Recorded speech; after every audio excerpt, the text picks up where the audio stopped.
Firmly gripping the hand of her 5-year-old daughter, Charlotte, Mary Ann Crabtree scanned the sea of men that crowded the docks in San Francisco, looking for a familiar face. Her husband, John, who had finally sent for them in New York, was nowhere to be seen, and Mary Ann was now nearly a professional when it came to accepting anxieties. Queens of the Mines features the authentic stories of gold rush women who blossomed from the camouflaged, twisted roots of California. In this episode, we meet the nation's darling and the Golden West's gift to vaudeville, California's 19th century Queen of Captivation. This is a true story from America's largest migration, the Gold Rush. I'm Andrea Anderson, and this is Queens of the Mines. Support Queens of the Mines and discover healthier looking skin with Youology, a completely customizable skincare solution that you create by taking a simple quiz. With over 40,000 possible combinations, this is skincare for no one else. There are cleansers, serums, moisturizers, creams, masks, makeup removers, toning spritz, and SPF veils. 10% of the profits of your unique order is donated to support survivors of childhood sexual abuse, and 20% goes to the production of Queens of the Mines. So you can feel really good about treating yourself. Shop now from home at uniqueproducts.com/Queens of the Mines. That's YOUNIQUE products.com/Queens of the Mines. Chapter 8. John Crabtree had left his family and position as a bookseller in New York and left for California in the search for gold in 1851, 2 years prior. His wife and daughter dutifully waited for his call, and when it had finally come, she sold the bookshop off Broadway and made the exhaustive journey through the Isthmus of Panama, crossing by land and picking up a second ship to California. And now, John Crabtree was nowhere to be found. Charlotte remained secluded while her and her mother were given a temporary home with a group of popular actors of the 19th century, including the Chapmans and the child actress Sue Robinson, whom Mary Ann had befriended. In the Presidio of San Francisco, Mrs. Crabtree kept up with the trends and all of the glamorous and disheartening stories from the rough mining camps. The gossip finally came. Mary Ann heard that John had been living in a little town in the Sierra. People were becoming rich all around her, and she was raising Charlotte on her own. The wheels began to turn for Mary Ann. It was a brand new environment for the shrewd and thrifty woman who was small in figure with an unshakable will. Here, among the theater crowd and actors, a most tantalizing scene had presented itself. She zeroed in on the theater gossip, dreaming up a career of stardom for her cheerful, animated daughter, Charlotte, or like she called her, Lotta. Lotta had hair that was an even brighter red than Mary Ann's, and she was sturdy with rougish black eyes and an unquenchable laughter. Yet she seemed far off from stage ready. During a celebration at her school near the Presidio, it was requested that Lotta sang Annie Laurie for the crowd. She barely had made it to the platform before the young girl, to her mother's dismay, lost control and broke down sobbing. She wept so hard and for so long, Mary Ann had to take her daughter home. That night in bed, Mary Ann went over her daughter's chances of success, singing and dancing in the mines. The next morning, an optimistic letter, vaguely mentioning a project involving gold, came from her husband John in the High Sierras, from a town called Grass Valley. Although the letter had no mention of any progress, it was requested that Mrs. Crabtree and Lotta proceed to him at once. In California, anyone could make a dazzling fortune overnight, and Mary Ann, battling skepticism and the prospect of a bonanza, packed their belongings. At dawn, Lotta stood by the luggage as her mother procured a place for two in a rickety yet affordable stagecoach. The young girl slept most of the journey, but she awoke as they rolled past embers of a few dying fires, as men were waking up. They moved into a torch-lit, shadowy settlement, and Lotta observed the intimidating shapes that danced across the scene, cast by the torches. She was excited to see her father. It had been over 2 years since she had last seen him. She wondered if she would recognize him as he went in to hug her.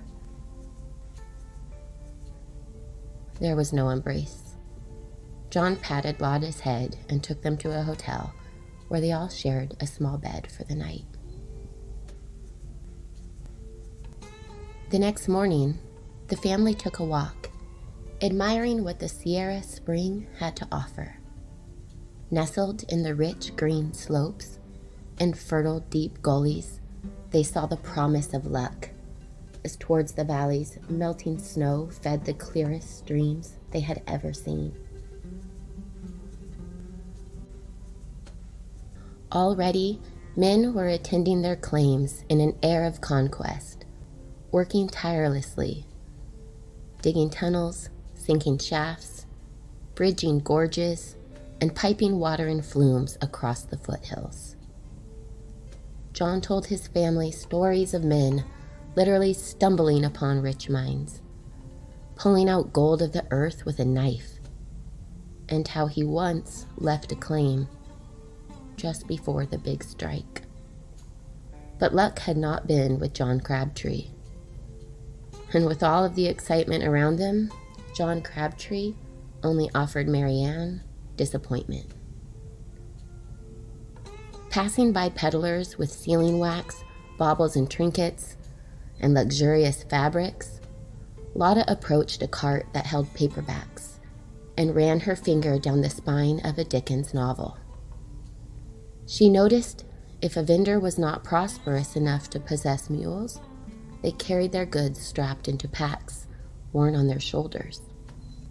As Lotta looked at the books, John asked his wife, "Why not keep a boarding house? Everyone spends lavishly here, and rich merchants in town need homes. We could do no less than get rich." Mary Ann was disappointed. She was not familiar in the kitchen. In New York, she worked in upholstery and had a servant who cleaned and did household work. Yet she still agreed. To Mary Ann's surprise, she did a fantastic job maintaining the boarding house, and not to her surprise, John's participation quickly diminished as he wandered away to prospect, and Mary Ann continued her duties and saved her money in a pure atmosphere of rebellion.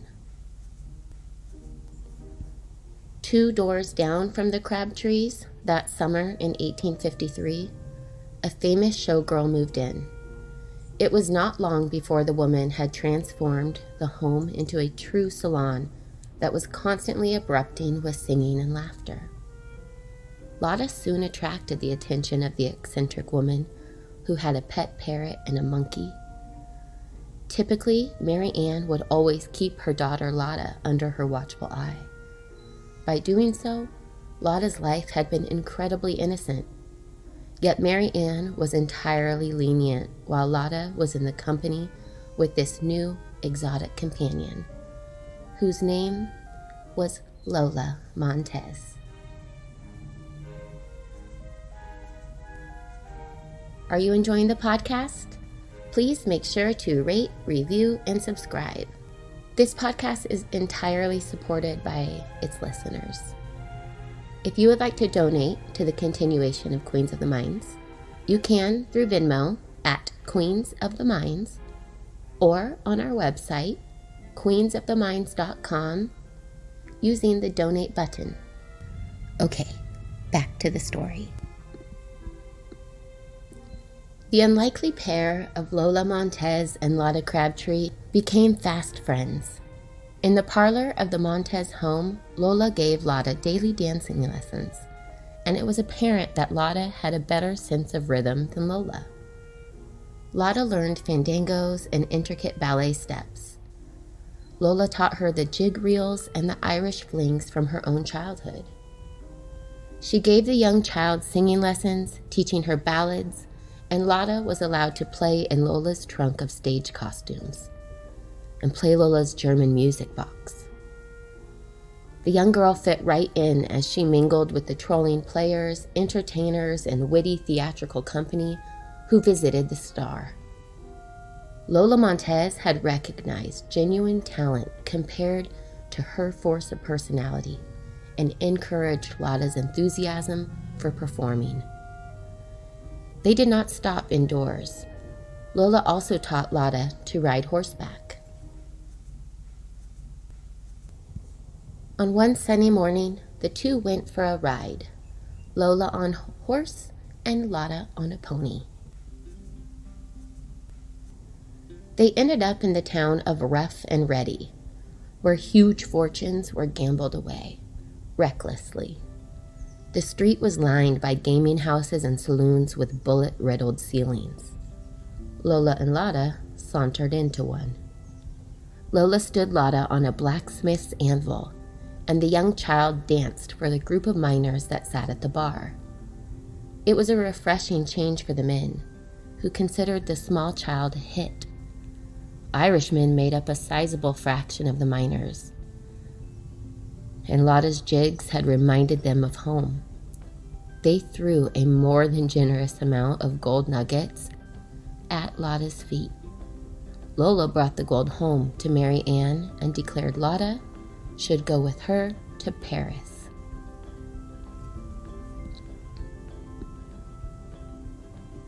The next morning, John reappeared with the news that they were again moving 40 miles north of Grass Valley to Rabbit Creek.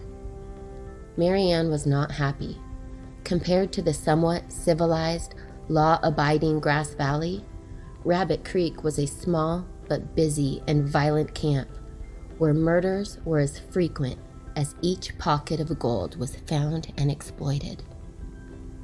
When the family first arrived, John found the hardier characters had found the ground first, and he eventually found nothing. There was an intense drought that summer, which affected the prospectors who needed water for washing gold. John chose to spend his time drinking in the saloons and rambling away mysteriously on quote-unquote prospecting missions. Without his support for months, Mary Ann's only option was to open another boarding house, which she did that winter. That is when the Italian Mark Taylor, a musician and dancer, arrived in Rabbit Creek. He was tall and had a graceful figure with long hair and piercing black eyes. He opened a saloon with a connecting makeshift theater. When the business slowed in the saloon during the afternoon, Taylor conducted a dancing school for children. His first prerequisite was music, and he was impressed by the 8-year-old redhead girl. Her eyes would flash as her small feet traced the intricate steps he taught her. She looked 6 years old, and he knew she could be a sensation with the audiences who were eager for child performers. Taylor gave her a place to exhibit her talents before the miners.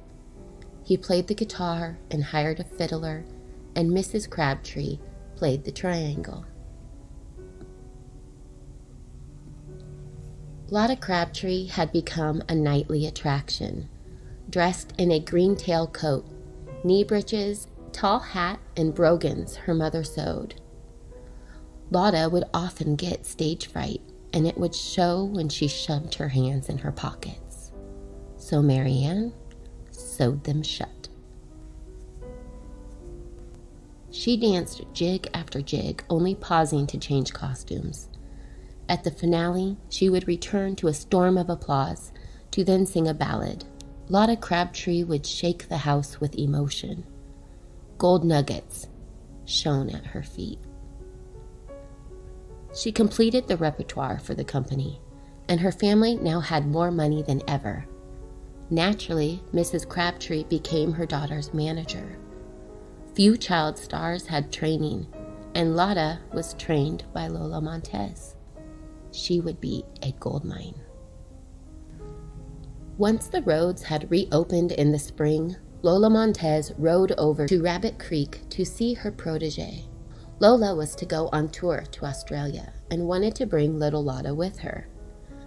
Mary Ann saw a future for Lotta with Mark Taylor, who she had become fast friends with, and declined. Mary Ann then made the most of her refusal to Lola's request to take the child to Australia, and this even furthered Lotta's growing reputation. That summer, Mary Ann discovered that she was to have another child, and Lotta's baby brother, John Ashworth Jr., was born, just as John Sr. returned home. Lotta continued to work for Taylor while her mother recovered. After years of performing in Rabbit Creek, the next move seemed obvious to Mary Ann. Lotta should tour the mines. On a late spring morning in 1856, Mary Ann left her husband John 3 loaves of fresh bread, a kettle of beans, and a goodbye note. With Taylor's troupe traveling by wagon, Lotta sat next to her mother with her baby brother in her arms, and they left. As they toured in the California mines, Lotta started to make a name for herself as a dancer, singer, and banjo player in saloons. For an audience of men whom she had never seen before, on a makeshift stage set up on sawhorses with candles stuffed into bottles served as footlights arranged along the outer edge. Mary Ann never had a moment to relax. Traveling the dangerous higher Sierra by horseback, trees snapping and blocking their path, and boulders rolling down mountainsides after being loosened by mining operations. The 8-year-old Lotta watched a lone rider far ahead plunge into the bottom of an abyss in front of her eyes, and once lay ducked on the floor after a performance in her room as bullets burst through the canvas walls while a brawl from the opposite side of the hotel commenced. Yet Mary Ann remained cool and kept Lotta in good spirits.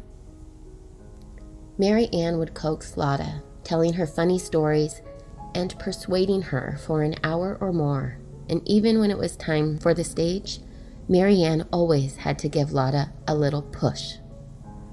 Once on stage, Lotta would perfectly execute her Irish jig. At every performance's conclusion, Lotta would appear angelically, a face scrubbed clean, hair smoothly combed, a white dress with puffed sleeves, while Mary Ann, exhausted from costuming, coaching, and playing the triangle, collected the gold in a basket, scraping every fragment of dust from the boards. Mary Ann was her daughter's mentor, using the knowledge she had picked up by observing the actors she had met in the Presidio and the home of Montez. She distrusted theater folk at heart, but would listen to every word, resisting its attraction. But if she mistrusted its people, she did not mistrust the theater itself. This episode is brought to you by our sponsor, Columbia Mercantile 1855. Columbia Mercantile 1855 is creating eureka moments for every shopper. At first glance, it would appear a living museum until you look closer. In the clever Gold Rush era aesthetic, you will find a treasure trove of gold standard products for your modern life. Now, more than ever, locals are discovering the amazing, reimagined, real working Gold Rush era general store. And Teresa, the owner, has not changed or increased prices since the COVID crisis. To better serve the community, the Mercantile 1855 has tripled the amount of food and beverage ordering since the shelter-in-place began. Teresa carries a mix of quality international products and local products to replicate the diverse provisions of the 19th century, when Columbia was California's second largest city after San Francisco. From the mundane to customer-requested French and Irish butters, firm tofu, and duck, and don't forget, beer and wine. It is common to hear, wow, I didn't expect to find that here in Columbia. You can support local producers while shopping at the Mercantile 1855, such as Diesel Family Ranch, Inner Sanctum Cellars, Indigene, Cover's Apple Ranch, Gold Country Honey Farms, Jamestown Olive Oils, Liz Sandoval's Leach's Salsas, and Pamela Anderson's Simply Amazing Kettle Corn. There are also gluten-free, vegan, and dairy-free options. The Columbia Mercantile 1855 is located in Columbia State Historic Park at 11245 Jackson Street in the Old French Quarter, near the St. Charles Saloon, and it's a great place to keep our local economy moving. At a time like this, it is so important to shop local, and the Columbia Mercantile 1855 is a friendly, welcoming, and fairly priced option. Open daily from 9 a.m. to 6 p.m.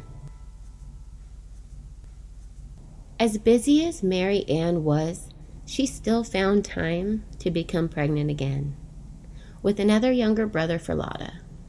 Taylor's company was then forced to break up in Weaverville.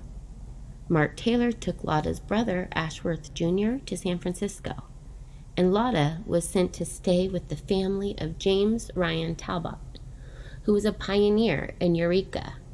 In the Talbot household in Eureka, Lotta thoroughly enjoyed life and would go through her acts as a game for the other children, frolicking and singing the stage Irish song Barney Bralahan.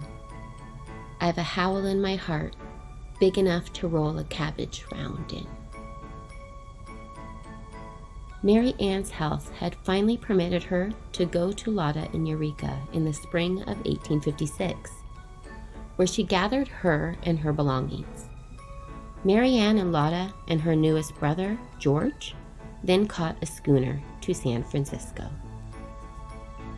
In San Francisco, gamblers crowded the halls. Natives rode on spirited horses through the streets, and silk-lined carriages dashed around. The city had become legendarily violent.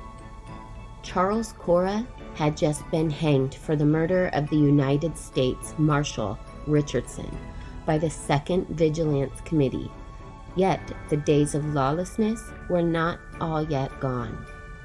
The exuberant scene was exciting for Mary Ann, and Lotta was more than impressed. San Francisco had grown to bold proportions, with longer wharves and elaborate buildings, and it did not seem to be the same city Mary Ann left years ago. Lotta followed her mother into the Bella Union, eyeing the women in lurid clothes who were dealing cards to a group of shady men. Taken backstage quickly, Lotta performed. Mary Ann got paid and took her daughter away before the wild atmosphere of the saloon could leave a lasting impression. At least that's what she hoped for. They did this time and time again. Mary Ann was booking Lotta all over the city, enforcing the hard bargains she drove, hungry for gold and still protecting Lotta passionately.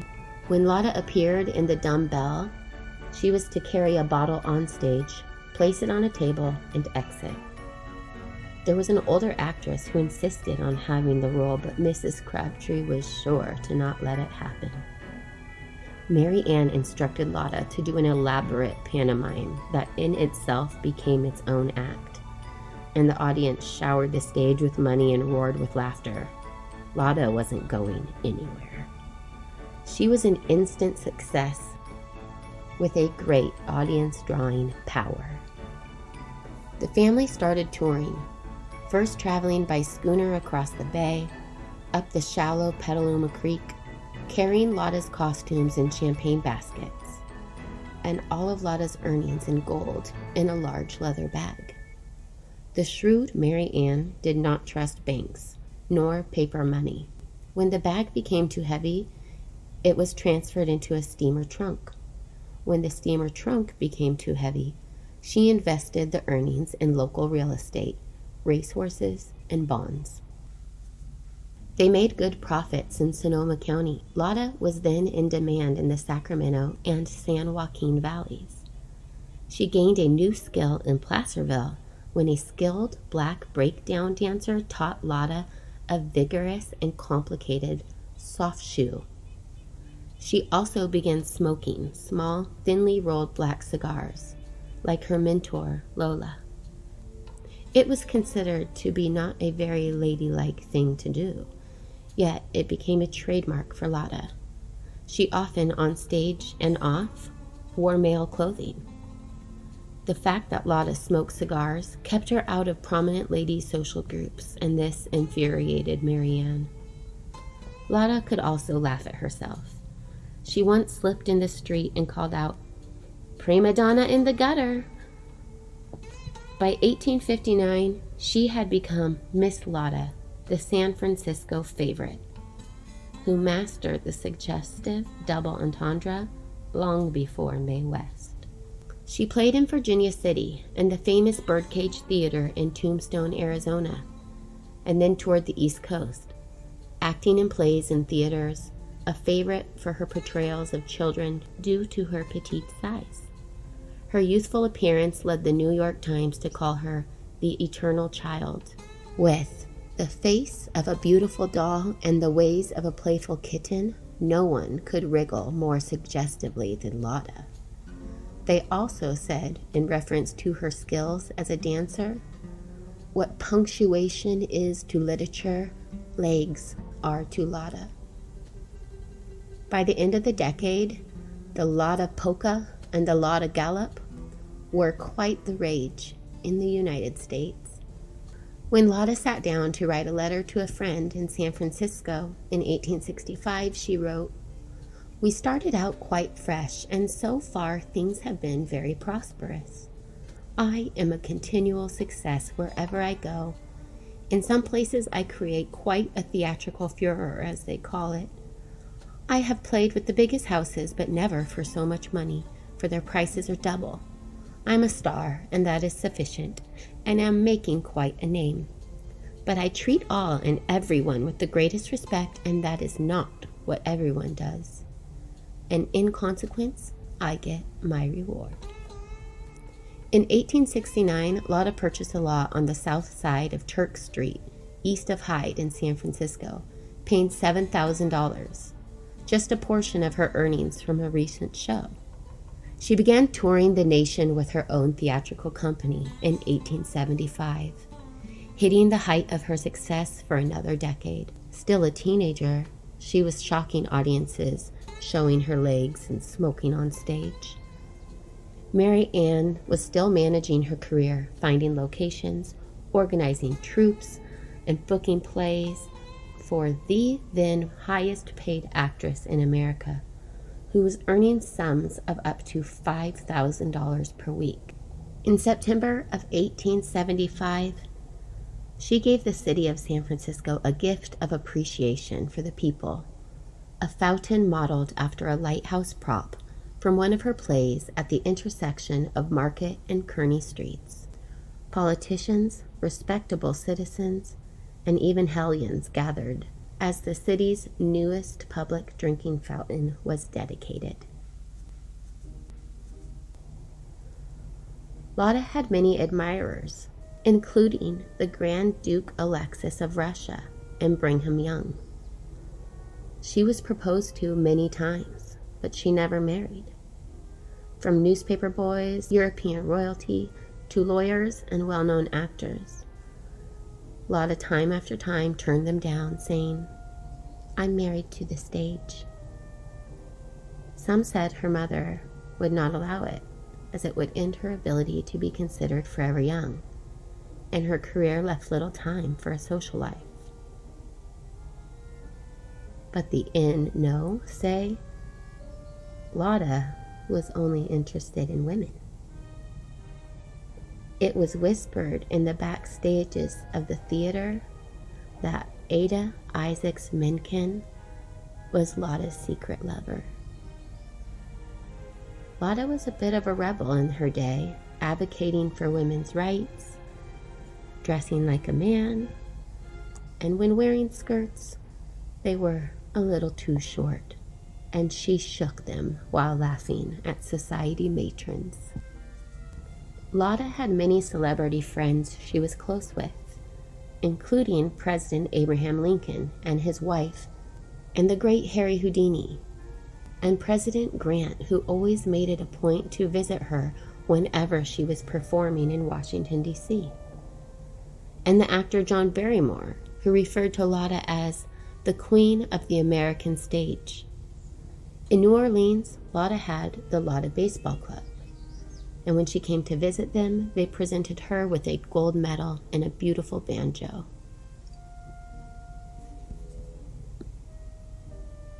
She traveled to Europe with her mother and brothers, learning French, visiting museums, and taking up painting.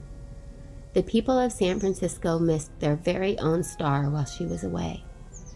After her tour ended, she went home to San Francisco to perform at the California Theater. In 1885, Mary Ann had an 18-room summer cottage built in the Breslin Park section of Mount Arlington, New Jersey, as a gift for her daughter Lotta. It was a Queen Anne-style lakefront estate sat on land that slowed down to the Van Every Cove. It is 2.5 stories on the land side and 3.5 on the lake side. She named it Atoll Trist, Lotta spelled backwards. They gave parties, rode horses, and pursued painting. The home's upside-down chimneys had corbels that flared outward near the top, and there was an expansive porch, including a semicircular section that traced the curve of the parlor, wrapping around 3 sides of the house. Inside, there was a wine cellar, music room, library, and fireplaces flanked by terracotta dog-faced beasts. The billiard room's massive stone fireplace once featured a mosaic that spelled out Lotta in gemstones. After a fall in the spring of 1889, while in Wilmington, Delaware, Lotta recovered lakeside and decided to retire permanently from the stage at age 45, later resisting calls for a farewell tour. She was the richest actress in America and made quite a spectacle as one of the first women to own and drive her own car that she called Red Rose. She got out on top. During her retirement, Lotta traveled, painted, and was active in charitable work. One final appearance was made in 1915 for Lotta Crabtree Day in San Francisco at the Panama Pacific Exposition. Lotta was a vegetarian for years, and she took time to visit inmates in prisons. Mary Ann died, and Lotta's serious side emerged. After her death, Lotta seriously wanted to have Mary Ann sainted, but she eventually settled on having a $20,000 stained glass window decorated with angels made for her, which today is in St. Stephen's Church in Chicago. The last 15 years of Lotta's life was spent living alone at the Brewster Hotel, which she had purchased in Boston, with a dog at her feet, regularly traveling to paint seascapes with a cigar in her teeth. She died at home on September 25th, 1924, at age 76. She was described by critics as mischievous, unpredictable, impulsive, rattlebrained, teasing, rollicking, cheerful, and devilish. Boston papers recalled Lotta as a devoted animal rights activist who wandered the streets, putting hats on horses to protect them from the sun. She was interred at the Woodland Lawn Cemetery in Bronx, New York. Lotta's fountain still stands at the intersection of Market and Kearny Streets in San Francisco. It is the oldest surviving monument in the city's collection. After the earthquake, it was a known gathering place and one of the only locations to get potable water in the city. It is the site of the anniversary of the 1906 San Francisco earthquake every April 18th. Lotta left an estate of some $4 million in a charitable trust for anti-animal experimentation, a trust to provide food, fuel, and hospitalization for the poor, to help for released convicts, to support for poor and needy actors, to aid young graduates of agricultural colleges, and relief for needy vets of World War I, which is equivalent to over $59 million today, and the trust still exists. The estate ran into complications when a number of people unsuccessfully contested the will, claiming to be a relative, and one woman claimed to be Lotta's adult child. A long series of court hearings followed. The famed Wyatt Earp even testified at one of the hearings, being a friend of the family. A medical exam was conducted at the autopsy, and it was confirmed that Lotta Crabtree died a virgin. Lotta's legacy is not preserved as well as entertainers that came after her. There's no video or audio of her performing. She was the queen of the stage, but retired before the days of Hollywood.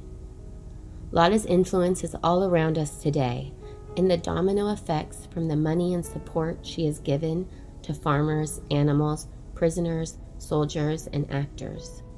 Her style was groundbreaking and helped shape modern entertainment. Her strong influence on animal rights, women's rights, and human rights have forever shaped society, and she left a legacy of love with fountains, paintings, and by promoting the arts. Crabtree Hall is a dormitory at the University of Massachusetts, Amherst, named for Lotta. The adult tryst stands today, and in recent years it has been restored. Lotta started the tradition of a daytime performance for women and children, which is now commonly known as the matinee.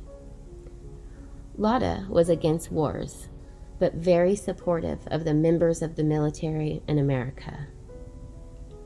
She's been credited as being an influence on Mary Pickford, Mae West, and Judy Garland. The Academy Award-nominated 1951 movie musical Golden Girl was based on her exciting life. I am Andrea Anderson. Thank you for taking the time to listen today. Let's meet again next time on Queens of the Minds. In light of the Black Lives Matter movement and the incredible change we are seeing, I would like to again mention a quote said by Marian Anderson. No matter how big a nation is, it is no stronger than its weakest people. And as long as you keep a person down, some part of you has to be down there to hold him down. So it means you cannot soar as you might otherwise. Until recently, historians and the public have dismissed conflict history and important elements that are absolutely downplayed or virtually forgotten. If we do not incorporate racial and ethnic conflict into the presentation of the American experience, we will never understand how far we have come and how far we have to go. No matter how painful, we can only move forward by accepting the truth. Queens of the Minds was written, produced, and narrated by me, Andrea Anderson. The theme song, In San Francisco Bay, is by DBUK. You can find the links to their music, tour dates, and merchandise, as well as links to all of our social media and research at queensoftheminds.com.